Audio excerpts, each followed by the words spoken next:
2006 Winter Olympic Games, and Wayne Bennett's representative coaching career is over.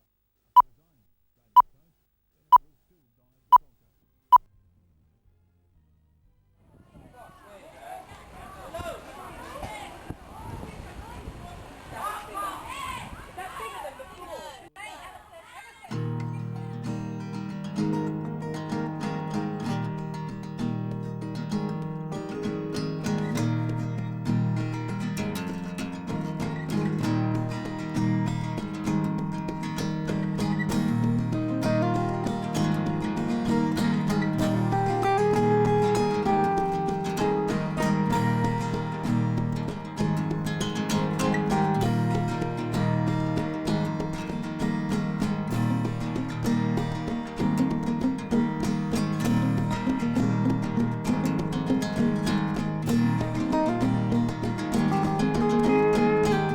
Thailand, December 26, 2004.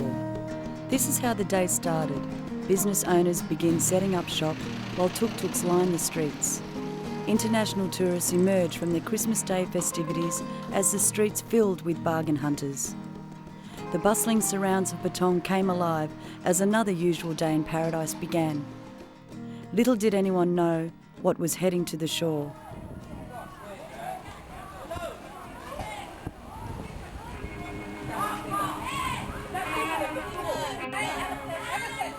Mother Nature had delivered what many had never heard of, a tsunami.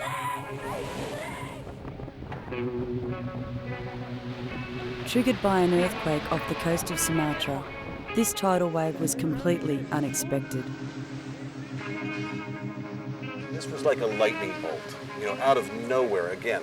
It was all blue sky, absolute, still calm water. 9 o'clock in the morning, there was a bang on the door and get out, tsunami coming, tsunami coming. And what happened? I only hear about people speak, water come, water come. I think, how water come? Because no raining. But when I come to the beach, everything finished. Many cars.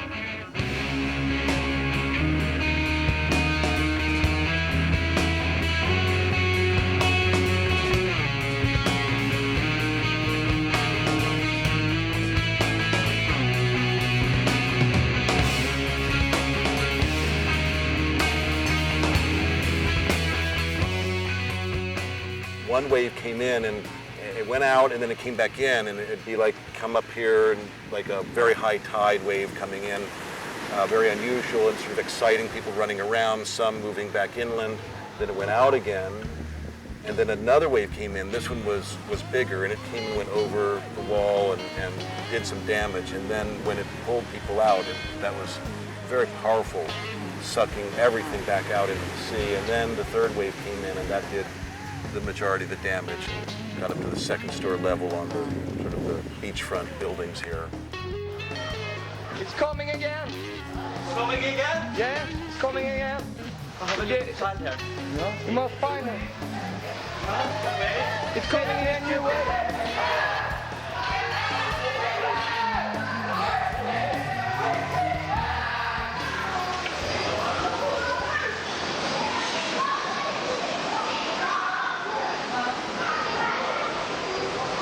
Det kommer igen här.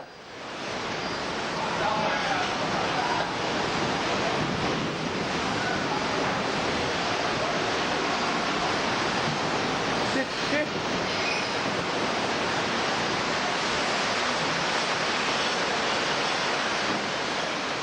This footage was shot by a tourist who took to higher ground in a beachfront restaurant. After the third wave, believed to be at a height of 47 feet, this restaurant was completely destroyed.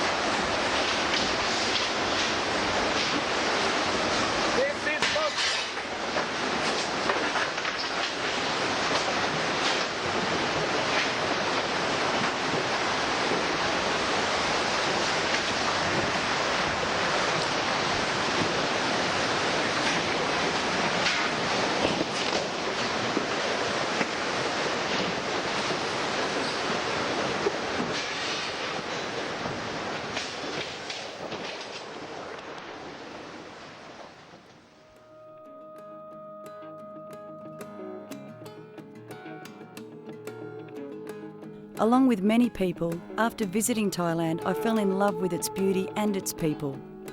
On 3 previous trips, I met many locals and had formed strong friendships.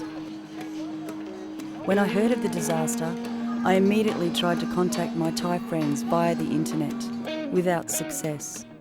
For several weeks, I felt an overwhelming sadness and the need to get back to Phuket as soon as possible. I finally decided to ignore the warnings of travelling to Thailand. I had to see for myself how and what I could do to help. It was now February. After my arrival, I found out that the warnings were somewhat exaggerated and unnecessary. I contacted Alistair Forbes, the managing editor of the Phuket Gazette. The following day, he invited me out to his office to recount his version of the aftermath. We had problems almost immediately afterwards because the message was going out to the world from all the mass media, particularly TV, that Phuket was smashed to pieces. The big networks, when they first came here, were staying in the Novotel in Patong, and they could walk from their 4.5-star hotel after their 4.5-star breakfast, find a pile of rubble, climb on top of it and say, "I'm standing amid the ruins of Phuket." Made a lot of people very angry. Television networks compiled amateur video footage and beamed it worldwide, competing for ratings, but not considering the damaging consequences their stories caused. So it was not exactly the whole island that was smashed, but we had to get across that image. And that's been the major stumbling block for the recovery here, not so much the rebuilding of the infrastructure. It's back to normal. It is basically back to normal. There's construction going on, but there's construction going on in any city in the world. And all they're doing is rebuilding. They have their rubbish cleaned, buildings cleared within the first 2 weeks, 3 weeks. And now it's just a case of rebuilding. Rebuilding of the coastal centres has begun, but it's the hangover left by the media's portrayal of the tsunami that is killing the economy. The media have single-handedly driven the tourist dollar out of Thailand, more so than the wave itself, and this is now beginning to bite into the well-being of the people. But the problem is now, for businesses, you depend on a high season. You've got your high season and your low season. This high season is just gone. This beach you see here has normally got 3,000 people on it. By 5 o'clock you'd be lucky to find 50 people. And it's a beautiful beach. We talked to a lady this morning who had lost 2 sisters. And she says, I can't look back. She was starting for the first day this morning. Yeah. She had all her stuff, but she's worried no one will come. And that's the biggest disaster, is the fact that their economy is being probably destroyed by innuendo that there's nothing here. And in reality, if you go to Caron Beach, you wouldn't even know there'd been a problem there. And even here, so much repair has been done that you have to look for it now. I think it probably needs the kind of massive coverage that CNN, NBC and so on, Fox and all these people gave to the tsunami. If we could get that kind of coverage for 6 weeks of how wonderful this place is every night on the news, then we could probably turn it around. Failing that, it's going to take a while. It is going to take a while. And businesses? Business now, not so good. Not so good. Yeah, not so good. The beachfront is basically a major selling point for hiring the jeeps and tuk-tuks and so on along the beachfront. And it's normally, if you've been here before, it's normally so bumper to bumper that you can't even, get into the cars without hitting the one next to it. Well, we just walked past there and there was 10 bikes I counted.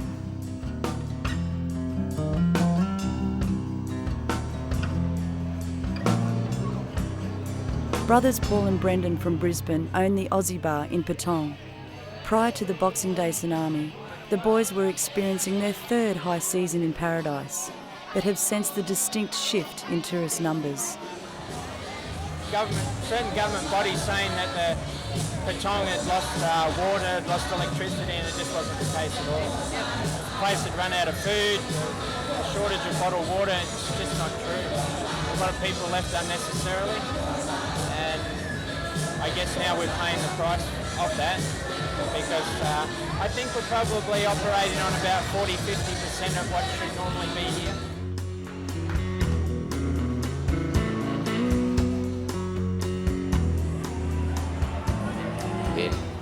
January and February, hotel occupancy in Phuket is usually 90 to 100%.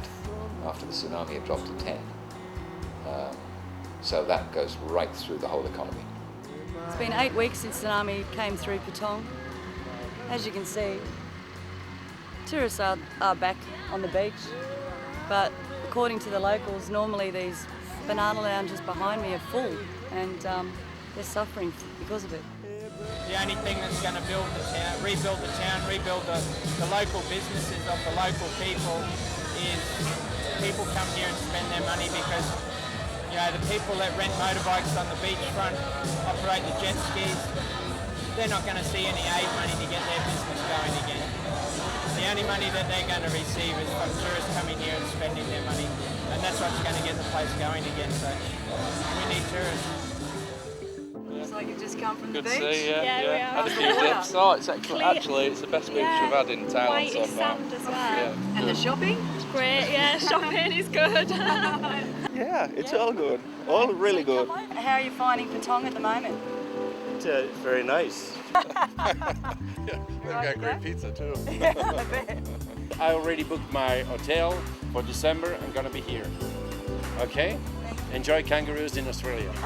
Very good, thank you, very nice. Very good. Yeah. No problems at all, really beautiful.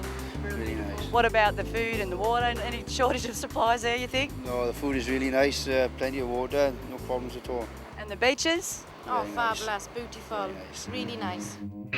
And it is this distinct lack of the tourist dollar that emphasises the need to release aid to the people, not just in the form of food and resources, but money to rebuild their lives. Imagine losing your home, business, and needing to relocate immediately. What I discovered again and again was the resilience of the Thai people. Has the aid filtered through the streets? The word is the money's caught up in red tape, a difficult task for the government to sort. The process of giving aid, the actual deployment of that money, the actual giving is difficult for any government because there's so much need, and to prioritize that is difficult. Without even getting into the politics of it, of which agency and which, it's a complicated thing. All the billions and billions of dollars of aid that's been donated from all the countries around the world, the rumour is going around they're not getting any of it, that none of it has been distributed directly. Do you know why? We're working on a story at the moment to try and find out where the aid money is going. Yeah, it is a big question. I met a couple up in Ban Nam Kem, which is one of the worst hit places. Their house was partially destroyed. They received, this is 10 weeks now? They have received from the government since the tsunami 1 5-kilo bag of rice. That's all they've seen. We have talked to many, many people who have said, yes, I've received 1,000 baht or 2,000, but how do you survive on that when the minimum wage here is 3,500 baht a month? That's the minimum, absolute minimum. If countries were to contribute, I think it would be better off in the way of sending people over here to help, or to construct roads, to construct houses, to help people more so, as they do at Bang Tao, which hasn't had a lot of support because it's not a tourist area, but they've had a lot of volunteer work out there, and that's the type of area that does need support. I wanted to visit Khao Lak, the neighbouring region to Bang Muan and Takuapa, and see the situation firsthand. I was told this area hadn't received any aid, only the odd delivery from passing tourists and donations from local families. I felt this was the perfect opportunity to lend a hand. So along with my faithful party mates Dave and Mike, we bought some supplies and headed up the Phang Nga coast in search for those who needed help and to deliver directly to the orphans and families. Got some school books and pens and textures for the kids to draw and colour in, some water, baby's clothing.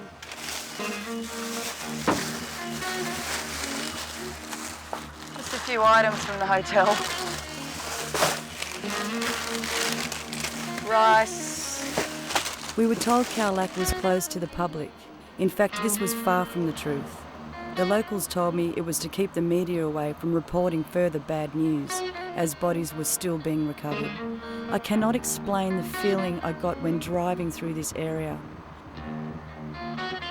The impact of the disaster was something even these pictures could not describe. Kilometre after kilometre of desolate nothingness. Very surreal and somewhat disturbing. It was a very sad sight.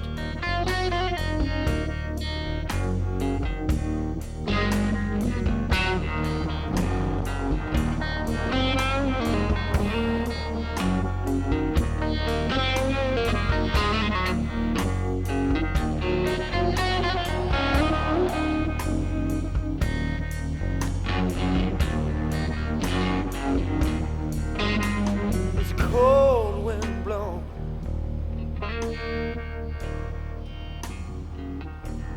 clean across the world.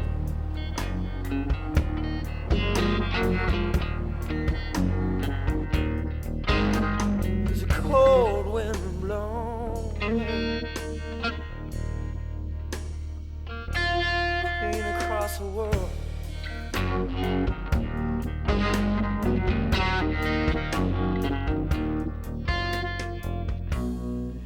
Again, they're going to have the same problem attracting tourists back, probably more so than here, because a lot of the scenes of death and destruction in Thailand came from Khao Lak. I think they will probably have a fairly good product for people to look at by the next high season, but it's a question again of whether they can get across this whole negative image.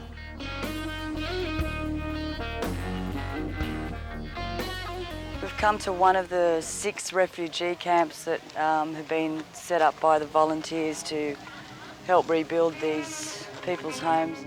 Sawadika! What was once kilometres of resort-style living was nothing more than slabs of cement and gutted concrete structures. This village sure did look as though it had copped the brunt of the wave. Unlike Patong, the locals here would have to start from scratch, and without proof of business or home ownership, another nightmare had just begun. Some of these people would have to walk away from what they thought would be home forever. After a couple of hours of driving and passing several major campsites, we met a volunteer, H, from the UK. She flew in 3 days after the disaster and has since stayed on to help the Sea Gypsies, also called the Morgan people. The problem being that Khao Lak won't be, it's not going to be a holiday resort for another while. You've been through it. It's not the kind of place where you yet can go lay on the beach and forget about it, which is what people are after when they do go on holiday. Yeah. However, to tell people that it's shut is just counterproductive, because there's still a lot of dive operations, and this is the main place where you go out to the Smiljan Islands, and the diving, sort of out at sea has been unaffected. You've gone from 100 people a day walking off the streets to like 1 person a week wandering in. That's the hard bit with It's incredible. How are you handling it emotionally? Oh, to be honest, you get here and you just keep building away, and in a sense you forget about it a little bit when you're getting on with it and you're just doing what needs to be done to get a house up. But you run into stories again and again. You bump into foreigners that have come back who are still looking for people. But we're working with all Thais here really, and there's a language barrier, but it doesn't take them much to show you the photograph of the family that they don't have anymore. So that's the kind of stuff, but to be honest, people use that more as their drive to keep going. We headed to a refugee camp H recommended we visit.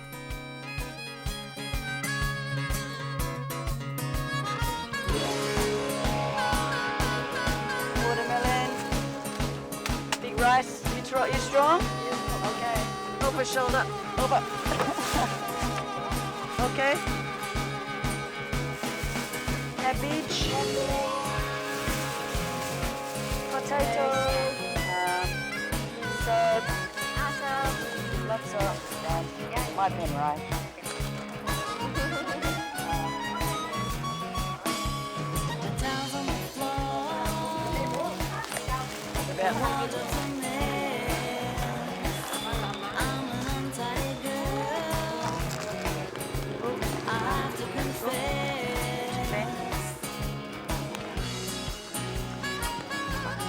My book? From Khao Lak. Khao Lak. Yeah, I working about tour office. My car, my motorbike gone. Car, motorbike gone. What about your house gone? Yeah, everything. A lot of people that are here, did they lose a lot of their family? Yeah. Have you had many come and help you? Yeah. Normally it's now it's not too many. Before. Yeah. When tsunami, now tsunami, Yeah. not so many come. Now it's a little bit. How long do you think you have to stay here for? About 3 more months. Yep. And then where family go? Go to another camp because it have a house for building already. Then from here to Oh, over there. okay. 3 months. Yeah, 3 months here. Any of the children lose their parents or mother? Or, and where do they stay now? With relatives or With anybody? somebody. Just anybody, another family? Grandfather or grandmother. I hope everything gets better very, very soon for you. Yeah, I think so. Yeah. Under a sea of paperwork in an office far from here, another issue had been brewing since the wave hit almost 10 weeks ago. And it's not good news for these locals who have worked and lived on these lands for generations, H explains. There's been a lot of political issues with the government taking the opportunity to reclaim land that, didn't necessarily have the right deeds to it. This group of sea gypsies here, the Morgan people who we're working for, actually have the documents in their hand for their land ownership. But the houses that are next door to ours on the stilts, they've had big issues because they don't have it in writing. They've just always lived there. Fishing villages and houses have been passed down from generation to generation to generation. They've got no proof of ownership there. They've lived there, but there's no such thing as titles. Now everything is gone and been devastated, and other nationalities are coming and taking over the title of that land. Through the government, they are saying, well, that was my land, and taking over the land where there was a fishing village. The tourists cannot go along and see a fishing village where you have a dozen small boats where guys make their livelihood, and their fathers before them have all made their livelihood from the sea. They're gone now. People are saying, well, this is our land and we're going to build condos here. These final images from the region of Khao Lak will give you some perspective of the force of the wave. Believed to be travelling at a speed of 180 kilometres, this patrol boat carrying the King's nephew was found 3 kilometres inland. Khao Lak may not be the flavour of the month, but these people need as much help now as they did in those first few weeks. It's so easy to forget when time passes, but when you have nothing, time is everything.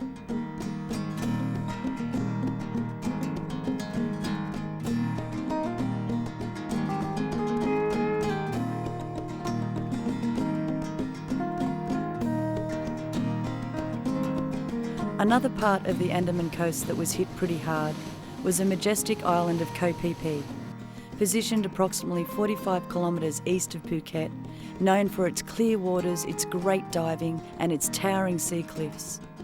Like Khao Lak, we were advised not to go there. The picture painted of this island was quite horrific. I have to admit, I was taken back arriving at the jetty. The scenes were devastating. This area was businesses and homes to some 10,000 locals. I had never imagined I'd be able to see through to the other side of the island. It's been 10 weeks since tsunami came through and it's just devastating.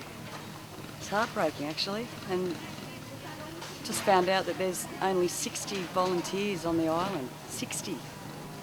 They're going to be here forever cleaning up this. Prior to my arrival, I had met a fellow musician, famous UK punk rock singer, Jeff Starr, picking up some supplies in Patong. Jeff was on Phi Phi Island when the wave hit. Since the tsunami, he has taken on a role he never imagined, identifying the dead, not exactly something Jeff does for a living. He tells me he had no choice, no one else was doing it.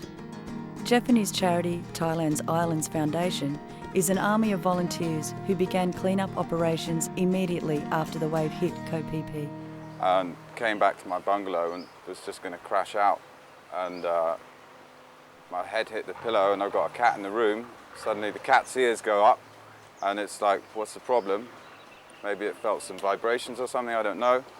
And then I hear this noise like this, and I'm thinking, right, something's not right here. And open the door of my bungalow, which is just up there, and I see this wall of water coming through the island, smashing everything down, and I can never normally see out to this beach here, and I could see straight through here. So I was trying to figure out what's going on here, you know, like a dam had burst or something. And then the water flattened out on the water reservoir behind me, and there was people in the water screaming and shouting, and I just chucked on some trousers and came down from my bungalow, ran down the bank here and jumped in and started pulling people out of the water. Then we made stretchers out of the doors. We broke the doors down here, put the most injured people on, the ones that were losing a lot of blood. Took them down first, you know, and when it's your friends that you've been out drinking with the night before and they come in cut to shreds, that's pretty tough. But it was completely filled with debris, this whole area, and this has all been cleaned up. The debris was up to here about a week ago, and it's all been cleaned. And they've sifted through everything and taken it off the island now. Most of these international volunteers have been here since the tsunami and work up to 12-hour days. The majority here witnessed the wave's fury, experiencing firsthand the heartache the locals are going through, sharing the grieving process, finding it difficult to leave. Jeff feels the same way. We're basically offering the people on the island that have come back, the local business owners that have had their shops devastated, rebuilding and cleaning, and any types of jobs that they need. Volunteers are turning up every day. If you have a skill, if you've got a trade, carpenters coming on, builders, we assign people to different jobs on the island. Canadian tourist Janice, also saddened by the disaster, was on the island as a volunteer. My first thought was, wow, why bother fixing it? The rubble was everywhere, every street clogged. I mean, it really was a shocker. And I've heard from people coming in every day, they say, wow, the word out there in the rest of Thailand is don't go to Phi Phi, it's finished, there's no place to stay, it's not up and running. Well, as you can see, it is up and running, and thanks to the volunteers. The bars are open here, we've got, I think, 4 bars open here now. Yep. Lots of places for people to stay. 6 or 7 restaurants are open now with a full menu. What about the tours, Jeff? Are the tours up and running on Phi Phi yet? They are. The opportunity there is there. I mean, if you want to go over to Phi Phi Lay, to Maya Bay, where the beach was filmed, you can get taxi boats over there. So people are coming here, they're volunteering for a bit, and then if they want to have a break, they can get off Phi Phi Don and go over to Phi Phi Lay, go and do some snorkeling, they can do some scuba diving.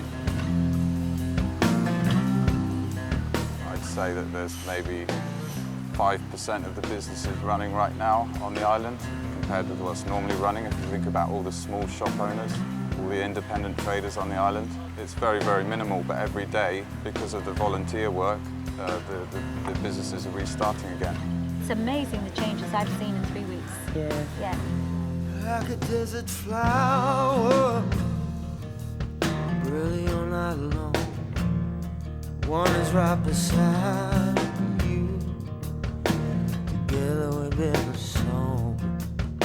Wait for it, 'tis soon she'll cry.